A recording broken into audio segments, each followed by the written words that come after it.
Bismillahirrahmanirrahim. Assalamualaikum warahmatullahi wabarakatuh. Innal hamdalillah nahmaduhu wa nasta'inuhu wa nastaghfiruh wa natubu ilaih wa na'udzu billahi min sururi anfusina wa sayyiati a'malina. Man yahdihillahu fala mudhillalah wa man yudlil fala hadiyalah. Asyhadu an la ilaha illallah wahdahu la syarikalah wa asyhadu anna Muhammadan abduhu wa rasuluhu la nabiyya ba'dah. Qala Allah Ta'ala fil Qur'anil Karim, a'udzu billahi minasy syaithanir rajim. Bismillahirrahmanirrahim. Ya ayyuhalladzina amanu taqullaha haqqa tuqatih wa la tamutunna illa wa antum muslimun. Amma ba'd. Ikhwah sekalian, alhamdulillah, hari ini insyaallah kita akan membahas satu tema tentang hal yang mungkin setiap saat kita jumpai, ada dalam kehidupan hari-hari kita, dan mungkin masih banyak juga di antara hal yang sudah biasa tadi disebutkan menjadi satu kerancuan dalam diri kita, yakni tentang masalah kebaikan atau kebajikan dan dosa. Kadang kita merasa samar atas satu perkara, apakah ini termasuk dalam kategori kebaikan yang sudah kita kerjakan atau akan kita kerjakan. Begitupun sebaliknya, apakah satu perbuatan yang kita kerjakan atau ada kita lakukan dalam kehidupan kita ini satu kemaksiatan, satu dosa di sisi Allah Subhanahu wa taala atau tidak? Terkadang memang sudah jelas, ada yang jelas, gamblang. Ya, seperti hal-hal yang kita katakan dalam kehidupan beragama pokok-pokok dasar keagamaan kita. Ya, seperti orang melaksanakan satu kewajiban dalam Islam, maka dia sudah pasti mengetahui bahwa ini adalah satu kebajikan di sisi Allah Subhanahu wa taala. Dan kalau kita melaksanakan satu pelanggaran, satu kemaksiatan yang besar dosanya di sisi Allah pun kita tahu bahwa ini adalah sebuah dosa. Ya. Tapi di sisi itu semua tadi kita katakan bahwa terkadang ada hal-hal yang remang-remang bagi kita, ya, bahasa syar'inya adalah subhat bagi kita semua. Apakah ini sebuah kebaikan yang terkadang kita menjadi enggan untuk melaksanakan atau malah malas dalam melaksanakannya, atau ini menjadi dosa yang seharusnya kita tinggalkan tapi kita malah ini satu mungkin bukan dosa di sisi Allah Subhanahu wa taala. Ya, ada perkara-perkara yang memang sebaiknya kita mengerti dengan benar agar jelas bagi kita bahwa ini dosa yang harus kita tinggalkan, melanggar dari perintah-perintah Allah Subhanahu wa taala, atau ini satu kebajikan yang senantiasa kita harus konsisten dalam melaksanakannya. Enggak ada keraguan lagi di dalamnya. Nah, dalam pembahasan ini coba kita lihat beberapa hadis dari Rasulullah sallallahu alaihi wasallam yang menunjukkan tentang hal tersebut, yang memberikan gambaran kepada kita semua bagaimana kita mengerti detail atau dengan benar apa yang dimaksud dengan kebajikan atau kebaikan yang bernilai pahala di sisi Allah Subhanahu wa taala, dan apa yang dimaksudkan dengan dosa dan kemaksiatan. Sebuah hadis yang diriwayatkan oleh Imam Muslim dari sahabat An-Nawwas ibn Sam'an al-Ansari radhiyallahu an. Dia berkata, sa'altu Rasulullah sallallahu alaihi wasallam 'anil birri wal itsm.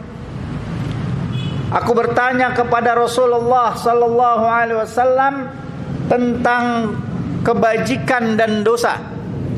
Ini jelas, ya, yang kita bahas langsung pada poin intinya. Jadi sahabat An-Nawwas Ibnu Sam'an al-Ansari bertanya kepada Rasulullah, ya Rasulullah, apa yang dimaksud dengan albir, kebajikan, kebaikan, dan apa yang dimaksud dengan al-itsm, dosa? di sisi Allah Subhanahu wa taala. Faqala, maka Rasulullah sallallahu alaihi wasallam bersabda, al-birru husnul khuluq, bahwa kebajikan itu adalah husnul khuluq, kemuliaan akhlak kita, ya. Wal ismu, dan dosa itu adalah mahaka fi sadrika wa karihta an yuttali'a alaihi an-nas, bahwa dosa itu adalah apa yang membuat hati kita ragu, apa yang membuat diri kita ragu tentang hal tersebut, dan Anda tidak menyukai jika itu dilihat oleh manusia. Ini definisi yang terkadang kita bisa saksikan dalam keseharian kita. Ada poin-poin di mana subhat di tengah kehidupan kita tentang dosa, tapi kita rasakan itu dalam diri kita. Ini satu hal yang disebutkan oleh Rasulullah sallallahu alaihi wasallam menjadi satu hal yang perlu kita ketahui dengan baik. Itu hadis yang pertama. Hadisnya sebenarnya diriwayatkan oleh Imam Muslim dan yang lainnya, Ahmad, Tirmidzi, Ad-Darimi, bahkan Al-Imam Bukhari juga meriwayatkannya dalam kitab Adabul Mufradnya, ya. Tapi ini lafadznya lafadz Imam Muslim. Yang kedua, hadis yang diriwayatkan oleh Imam Ahmad dan At-Tabrani, ya, dari Abu Sa'labah Al-Khushaini, dia berkata, qultu ya Rasulullah, aku berkata ya Rasulullah, akhbirni ma yahillu li wa yahrumu alayya. Wahai Rasulullah sallallahu alaihi wasallam, jelaskan kepadaku apa yang dihalalkan dan apa yang haram untukku. Dia bertanya kepada Rasulullah sallallahu alaihi wasallam tentang yang halal dan yang haram. Qala, kemudian Rasulullah sallallahu alaihi wasallam bersabda, al-birru ma sakatat ilaihin nafsu watma'anna ilaihil qalb, bahwa kebaikan, ya, adalah apa saja yang menjadikan jiwa menjadi tenang dengannya dan hati menjadi tentram, ya. Wal ismu, kata Rasulullah, sedangkan dosa malam taskun ilaihin nafsu wala yatma'inna ilaihi qalb wa in aftakal maftun, bahwa dosa ialah apa yang menjadikan jiwa tidak tenang dan tidak tentram kendati pun para pemberi fatwa berfatwa kepadamu, ya. Di sini dua hadis tadi menjelaskan kepada kita tentang kesamaan kebajikan dan dosa, yang dimana dikatakan oleh Rasulullah sallallahu alaihi wasallam bahwa kebajikan itu adalah yang menenangkan, menentramkan jiwa kita semua dalam melaksanakannya atau melakukannya dalam semua perbuatan kita. Dan kemaksiatan dan dosa di sisi Allah Subhanahu wa taala adalah yang ragu dan bahkan meresahkan diri-diri kita semua. Atau bahkan dari hadis riwayat Imam Muslim di atas disebutkan kita malu jika perbuatan ini dilihat oleh orang lain. Nah, ini dasarnya. Tentu kata para ulama mengatakan bahwa hal ini terjadi atas diri orang-orang yang beriman atau diri orang-orang yang senantiasa ingin kebaikan-kebaikan kepada Allah Subhanahu wa taala. Ya, jadi terkadang seorang merasa dirinya melakukan sebuah perbuatan dan dia samar terhadap perbuatan itu, apakah ini termasuk dosa dan kemaksiatan di sisi Allah Subhanahu wa taala atau bukan. Sesuatu dia terima, sesuatu dia kerjakan, sesuatu dia ucapkan, Terkadang dia merasa ini perbuatan yang boleh-boleh saja. Ya. Tapi jika di hadis ini disebutkan oleh Rasulullah sallallahu alaihi wasallam menjadi panduan buat kita semua, bahwa hati-hati orang-orang yang ingin mencari kebaikan, yang senantiasa berusaha untuk meniti jalan Rasulullah sallallahu alaihi wasallam, ada gambaran yang Rasulullah berikan kepada kita semua, ya, bahwa kalau kita merasa satu perbuatan, satu ucapan atau satu apapun yang menimpa diri kita, kita rasakan resah di dalam diri kita, kalau kita rasakan itu tidak membuat tentram hati-hati kita semua, ini sesuatu hal yang bisa jadi ini adalah sebuah dosa dan kemaksiatan. Ya, tentu kalau orang yang biasa melaksanakan kemaksiatan atau orang yang biasa melaksanakan satu perbuatan yang haram tidak akan merasakan itu. Ya, karena dia sudah biasa melaksanakan dosa, bahkan jangankan yang samar baginya, dosa-dosa yang jelas, dosa-dosa yang sudah besar sekalipun pandangan syariat, maka seorang yang melaksanakan kebiasaan berbuat dosa nggak merasa bahwa itu adalah satu kesalahan. Ya, lalu bagaimana dengan hal-hal yang masih dalam kategori dia pandang sebuah subhat dalam dirinya? Ini pertama bagi kita, bahwa dikatakan oleh para ulama tentang inilah satu gambaran yang Rasulullah sallallahu alaihi wasallam berikan. Karena ingat ikhwas sekalian, bahwa Allah Subhanahu wa taala menjadikan kita orang-orang yang hanif al-aslu. Ya. Banyak ayat-ayat Al-Qur'an dan hadis-hadis Rasulullah sallallahu alaihi wasallam yang mengatakan bahwa penciptaan kita manusia pada asalnya adalah manusia yang fitrah, manusia yang dalam keadaan suci. Lalu syaitan menggelincirkan manusia dari syariat Allah Subhanahu wa taala. Satu hadis dari Rasulullah yang sering kita baca dan kita dengar mengatakan bahwa kullu mauludin yuladu alal fitrah. Ya. Bahwa setiap jiwa yang dilahirkan, setiap anak yang dilahirkan dalam keadaan fitrah, dalam keadaan dia mengenal seharusnya hak-hak Allah Subhanahu wa taala dengan baik dan benar. Maka untuk itu, jika kita memberikan satu arahan kepada seseorang, ini pengalaman buat kita semua, tentu teman-teman atau kita semua sering mendapatinya. Betapa ketika kita ingin mengajak orang ke jalan syariat agama Allah Subhanahu wa taala, dijelaskan tentang apa itu Islam, siapa itu Allah Subhanahu wa taala, dan bagaimana hak-hak Allah dan Rasulnya sallallahu alaihi wasallam, maka kalau tidak ada yang memberikan subhat kepadanya, dia akan mudah menerima. Karena apa yang Allah syariatkan kepada manusia pasti berkesesuaian dengan fitrah penciptaannya.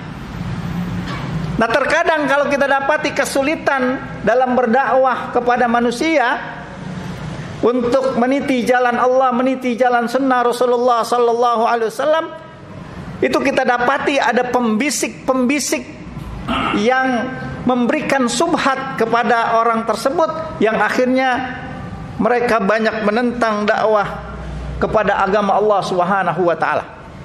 Ya. Kalau mereka tidak ada yang membisikinya, maka mudah sekali dakwah itu diterima. Kenapa? Karena akan terjadi satu hal yang pas presisi antara syariat Allah Subhanahu wa taala dan asal penciptaan manusia. Bahkan banyak kita dapati orang-orang yang di luar Islam, ya, jika diberikan penjelasan tentang Islam, diberikan penjelasan tentang syariat Allah Subhanahu wa taala, maka akan mudah menerima apa yang datang dari Allah Subhanahu wa taala jika dia ingin mencari kebenaran. Ya. Nah, begitu kebaikan yang tadi kita bahas, bahwa kebaikan dan keburukan itu demikian adanya. Jika orang-orang yang senantiasa menginginkan kebaikan ke jalan agama Allah Subhanahu wa taala akan mudah mengerti bahwa kalau dikatakan tadi kebaikan hadis yang pertama dikatakan kebaikan itu adalah husnul khuluq. Husnul khuluq ini satu perkara yang sangat umum sekali. Ya, bisa dikatakan kebaikan akhlak kepada makhluk dan kebaikan akhlak kepada Allah Subhanahu wa taala. Karena ketika bicara tentang al-khuluq berarti khuluq kepada al-khaliq maupun kepada makhluk yang lainnya. Ya. Dan begitu bicara tentang kemaksiatan, bahwa apa saja yang membuat resah jiwa kita, apa saja yang membuat bimbang diri-diri kita. Ya, kalau teman-teman di fund racing misalkan, atau orang-orang yang mendapatkan pekerjaan di bagian tersebut seringkali menerima hadiah. Nah, ini kan terkadang bagi kita ini boleh atau tidak boleh. Ada kebimbangan dalam diri kita. Ya. Nah, kalau sudah terjadi hal tersebut, maka tinggalkan. Ya. Apalagi kalau kita katakan ini malas kita buka di tengah manusia, atau kita malu diketahui oleh manusia. Ini satu hal pasti yang biasanya adalah satu hal yang diharamkan oleh Allah dan satu kemaksiatan. Ya. Atau yang lainnya, itu contoh yang memudahkan. Begitu di bagian-bagian lainnya atau di kehidupan kita hari-hari, jika satu hal kita dapati itu meresahkan kita, maka tinggalkan. Jika ini tidak memberikan ketenangan, ketentraman dalam hati-hati dan jiwa kita semua, jauhi, tinggalkan. Ya, karena ini adalah indikasi dari apa yang tadi disabdakan oleh Rasulullah sallallahu alaihi wasallam, adalah sebuah dosa dan pelanggaran dalam sisi syariat agama Allah Subhanahu wa taala.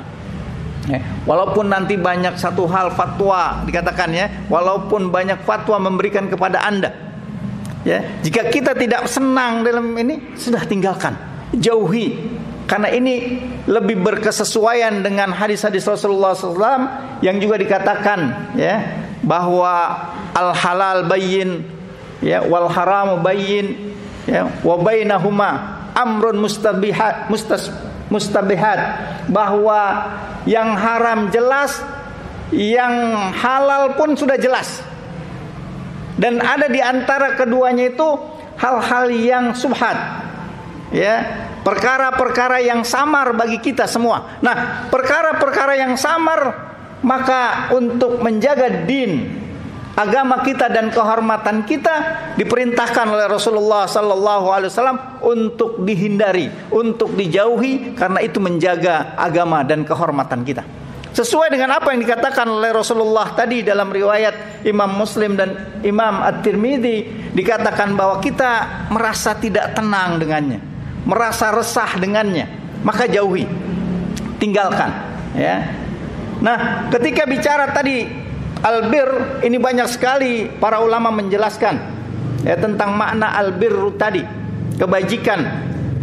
Imam Ibnu Hajar Al-Haytami mengatakan bahwa albir adalah satu kata yang mencakup setiap perbuatan baik dan perkara-perkara kebajikan secara umum. Jadi apa saja itu kebaikan yang diucapkan, dilaksanakan, diniatkan, difikirkan, dan semuanya menjadi amal saleh buat kita, itu adalah kebaikan-kebaikan. Baik dia berkaitan dengan urusan keduniaan maupun lebih-lebih urusan tentang agama kita, tentang akhirat kita. Jadi kebaikan sekecil apapun itu termasuk daripada yang dikatakan oleh Rasulullah sallallahu alaihi wasallam husnul khuluq, ya, kebaikan dalam hal yang dikatakan oleh Rasul tadi albir, kebajikan. Dan memang dalam ayat yang lain pun dikatakan dengan jelas, bahkan, ya, kalau kita lihat dalam surat Al-Baqarah ayat 177, bahkan lebih luas dari itu semua, ya. Bahkan keimanan kita kepada Allah, kemudian amal saleh kita yang berbuah dengan perbuatan, itu juga semua cakupannya adalah kata-kata kebajikan di sisi Allah Subhanahu wa taala. Di ayat itu Allah Subhanahu wa taala katakan albir, ya, walakinnal birra man amana billahi wal yaumil akhir wal malaikati wal kitabi wan nabiyyin. Ini dalam cakupan batinnya, jiwanya, bahwa yang dimaksud kata-kata albirra, akan tetapi kebajikan itu adalah barang siapa yang beriman kepada Allah Subhanahu wa taala, kepada yaumil akhir, dan kepada malaikat-malaikatnya, dan kepada kitab-kitabnya, dan kepada para rasulnya. Kemudian dikatakan juga wa atal mala ala hubbihi dawil qurba wal yatama wal masakin wa ibnis sabil was-sa'ilina wa fir riqab. Kebajikan juga termasuk di dalamnya adalah memberikan harta yang dia cintai kepada siapa? Karib kerabatnya, anak-anak yatim, orang-orang miskin, ibnus sabil, orang yang kehabisan bekal, wasailin, orang-orang yang meminta, wafir riqab, ya, yang untuk memerdekakan hamba sahaya. Ditambah lagi oleh Allah katakan wa qamas salah wa ataz zakah wal mufuna bi ahdim idza ahadu was-sabirina fil ba'sa'i wad-dharra'i wa hinal ba's ulaika alladziina sadaqu wa ulaika humul muttaqun. Ya. Dan juga orang yang mengerjakan salat, membayar zakat, menunaikan janji jika dia berjanji, sabar terhadap apapun yang dia rasakan dari keberatan-keberatan dalam kehidupan ini. Al-ba'sa wad-dharra, ya, ketika menimpa dirinya, maka merekalah orang-orang yang jujur dan merekalah orang-orang yang bertakwa. Itu cakupan albir dikatakan, bahkan bukan cuma perbuatan tapi semua apa yang batin dan lahir yang dikerjakan dalam cakupan itu semua, maka itulah kebajikan. Ya.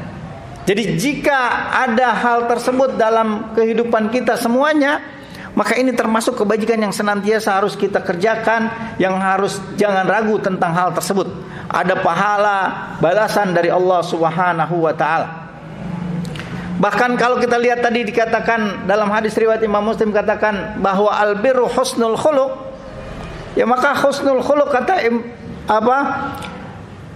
Imam Ibnul Mubarak, beliau mengatakan husnul khuluq itu adalah bastul wajah. Apa namanya? Keceriaan wajahnya jika berhadapan dengan saudaranya. Wajahnya murah senyum. Maka di hadis yang lain katakan tabassumuka fi wajhi akhika sadaqah. Ya. Ini pun bagian dari albir.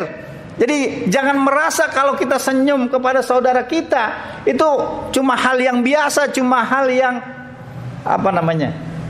adat kebiasaan, bukan. Ini bagian dari ketakwaan, bagian dari kebajikan yang ada pahalanya di sisi Allah Subhanahu wa taala. Ini harus dijadikan sebagai sebuah hal mendekatkan diri kepada Allah Subhanahu wa taala. Artinya apa? Artinya ketika kita diminta untuk menundukkan diri kepada syariat, maka semua hal yang menjadi kebiasaan kita yang tidak sesuai, kita sesuaikan. Arti kalau teman-teman yang biasanya jaim apa ya? Yang biasanya suka pemalu lah bahasa kita ya. Kalau jalan nunduk aja gitu kan. Jangankan temennya lewat, ustadznya lewat juga nggak ditegur. Jangankan ini, kadang orang yang lebih tua darinya tidak ditegur sedikit pun. Memang menundukkan pandangan benar, ya, tapi bukan menundukkannya secara tobi'i kita. Tapi yang dimaksudkan godul basar itu jika melihat yang diharamkan, memalingkan wajahnya. Jadi bukan kebiasaan kita jaim gitu ya, nunduk aja jalannya. Ada saudaranya, tetangganya, ya akhirnya banyak tuduhan-tuduhan. Ya, dai nggak pernah negor, nggak pernah nyapa, boro-boro nyapa, akhirnya semua tuduhan-tuduhan buruk ya disematkan gara-gara cuman itu aja. Gitu. Padahal kalau kita katakan ini kebaikan di sisi Allah Subhanahu wa taala. Apalagi kemudian dikatakan Ini hal yang mudah ya buat kita semua, bahwa ini adalah bagian dari kebajikan di sisi Allah Subhanahu wa taala. Wa badlul ma'ruf. Ya. Kemudian berbuat kebaikan tadi, sebaik apapun, sekecil apapun bantuan atau pemberian yang kita berikan, ini adalah kebaikan di sisi Allah Subhanahu wa taala. Baik dengan tenaga, dengan pikiran, dengan harta, dan semua yang kita miliki, apa saja. Ya. Jika itu merupakan sebuah kebaikan di tengah-tengah kehidupan masyarakat kita, maka ini kebajikan di sisi Allah Subhanahu wa taala. Ya. Dan yang ketiga adalah, kata Ibnu Mubarak, adalah waqaful adza, menahan diri dari menyakiti orang lain, dari membuat orang merasa tidak nyaman dengan kita. Ini juga bagian dari kebaikan. Bahkan kalau kita menyempitkan orang dalam hal-hal yang sederhana, kita udah berpikir, ini mengganggu nggak ya? Ini kira-kira mengganggu tetangga saya nggak? Ini kira-kira pintu saya begini, parkir motor saya keganggu tetangga nggak? Karena kan kita gitu, ya, nggak merasa bahwa kita asik aja parkir, asik aja naro barang gitu ya, tanpa peduli ini mengganggu saudara kita, mengganggu teman kita, mengganggu orang lain, mengganggu tetangga kita, gitu. Bahkan ini kalau kita perhatikan, ini bagian dari kebajikan di sisi Allah Subhanahu wa taala, gitu. Begitu semua hal. Makanya tadi kita katakan, karena kita bicara tentang kebaikan dan dosa, jadi bahwa secara umum yang besar dan yang halal sudah jelas, tapi banyak perkara-perkara yang kita kadang masih samar tentangnya, ya, dan merasa tadi ini satu hal yang bukan bagian dari kebaikan, atau sebaliknya, ini bukan bagian dari dosa, dengan mudah kita kerjakan, kita lakukan, ya. Jadi kalau ada sesuatu hal tadi kita katakan ini adalah bagian kebaikan yang bisa kita kerjakan, laksanakan. Karena pasti kalau ini dikatakan kebajikan dalam syariat di sisi Allah Subhanahu wa taala, ada pahala yang Allah pasti bayarkan buat kita semua. Famay ya'mal mithqala dzarratin khairan yarah. Sekecil apapun kebajikan itu pasti akan ada balasannya. Bahkan balasannya bukan cuma setimpal semisal dengan kebajikannya, tapi dilipat gandakan. Al-hasanatu, ya, bahwa kebaikan itu akan dilipat gandakan menjadi 10 kali lipat, bahkan sampai 700 kali lipat. Ini poin bahwa ketika seorang ingin meraih mendekatkan diri kepada Allah Subhanahu wa taala, jadi tidak ada satu peluang pun kebaikan yang bisa kita kerjakan, maka laksanakanlah, kerjakanlah. Sampai tadi katakan bastul wajh, ya, mendatangi saudaranya, temannya, keluarganya, orang-orang yang dekat dengannya, semuanya dengan wajah yang ceria. Kalau kita bete, tahan. Ya, jadi kita kaum muslimin diminta untuk melokalisir permasalahan. Jadi kalau ada masalah di rumah dengan istri, ya sudah di rumah saja masalahnya, jangan keluar masih dibawa-bawa. Yang tadi kita katakan akhirnya temennya dicuekin, ya, ustadznya dicuekin, siapa saja ketemu dicuekin gara-gara punya masalah. Punya masalah di kantor, begitu semua. Ya, ketika keluar dari kantor seharusnya selesai masalahnya, gitu ya. Jangan sampai dibawa akhirnya istrinya ikut kena imbasnya, anaknya kena imbasnya. Ya, ini penting sekali. Dan wajah yang ceria, membiasakan diri dengan satu hal yang berat dengan menghadapi, ini menjadi meringankan kita dalam menghadapi permasalahan-permasalahan itu. Ya, ingat bahwa kebajikan itu akan banyak efeknya. Ya, sekecil apapun kebajikan yang kita berikan kepada saudara kita atau kepada orang lain, ya, maka itu semuanya akan bermanfaat untuk kita dan berefek keseluruhan buat kita. Begitu dosa, ya, juga dia akan berimbas, berefek kepada kita semua, dan akan menjadikan satu balasan yang nanti kita akan dapatkan di sisi Allah Subhanahu wa taala. Jadi apa saja yang jika itu kita merasa ragu tentangnya, yang membuat itu kita tidak tentram jiwa kita semua, maka tinggalkan, jauhi, karena ini pasti sebuah dosa. Karena Rasulullah Sallallahu Alaihi Wasallam dengan jelas mengatakan hal tersebut, gitu. Jadi apa saja yang nggak merasa tentram, apalagi ditambah kalau kita merasa malu jika saudara kita mengetahuinya, orang lain mengetahuinya. Itu udah pasti alamat dosa dan kemaksiatan. Ya. Jadi kadang hati kita kan perkara-perkara syubhat itu kata Rasulullah tadi sangat sedikit yang mengetahuinya. Tapi kebanyakan kita kaum yang awam itu akan tersubhatkan dengan itu semua. Nah, ada satu petunjuk yang tadi disampaikan oleh Rasulullah menjadi satu standar buat kita semua untuk membedakan. Jadi kalau kita belum mengerti tentangnya, tidak mengetahui hukum-hukumnya dengan jelas, apalagi ditambah ada keresahan dalam diri kita, sudah selesai buat kita. Ini dosa dan kemaksiatan.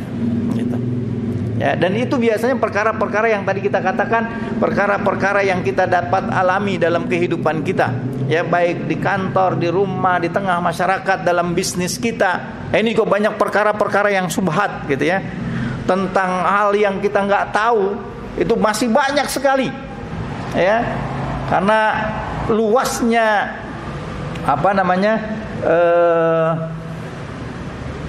ilmu itu, maka apa yang kita ketahui seakan masih sedikit sekali. Nah, untuk ini batasan dari Allah Subhanahu wa taala melalui lisan nabinya sallallahu alaihi wasallam menjadi perkara yang amat penting buat kita semua untuk mengetahui apa hakikat dosa dan kemaksiatan itu. Ya. Jadi kalau kebaikan adalah apa saja yang menunjukkan kita kepada ketenangan jiwa kita, kata Rasulullah tadi. Ya, kalau kita kerjakan, kita ucapkan, itu membuat kita tenang, membuat kita tentram jiwa kita, ini pasti alamat kebaikan. Begitu sebaliknya, jika dia mengganggu kita, jika dia meragukan, jika dia membuat resah kita, dan kita merasa malu jika perkara ini diketahui orang lain, selesai. Ini pasti kemaksiatan, jauhi dan tinggalkan. Itu poin yang mungkin bisa kita sampaikan pada kesempatan kali ini. Mudah-mudahan sekali lagi ini tambahan buat jiwa-jiwa kita semua tanpa terkecuali yang terus ingin meningkatkan ketakwaan kita kepada Allah Subhanahu wa taala. Semoga Allah tetap teguhkan kita untuk melaksanakan hal-hal yang besar dalam syariat ini, yang melaksanakan kewajiban-kewajiban kita dan meninggalkan larangan-larangan yang menjadi batasan-batasan dari Allah Subhanahu wa taala untuk kita jauhi dan kita tinggalkan. Dan semoga Allah Subhanahu wa taala memberikan kita kemudahan untuk mendeteksi mana hal-hal yang ma'ruf dan mana hal-hal yang mungkar untuk kita jauhi dan kita hindari. Wallahu a'lam wa sallallahu ala nabiyyina Muhammad wa ala alihi wa sahbihi wasallam. Subhanakallahumma bihamdika asyhadu an la ilaha illa anta astaghfiruka wa atubu ilaik. Assalamualaikum warahmatullahi wabarakatuh.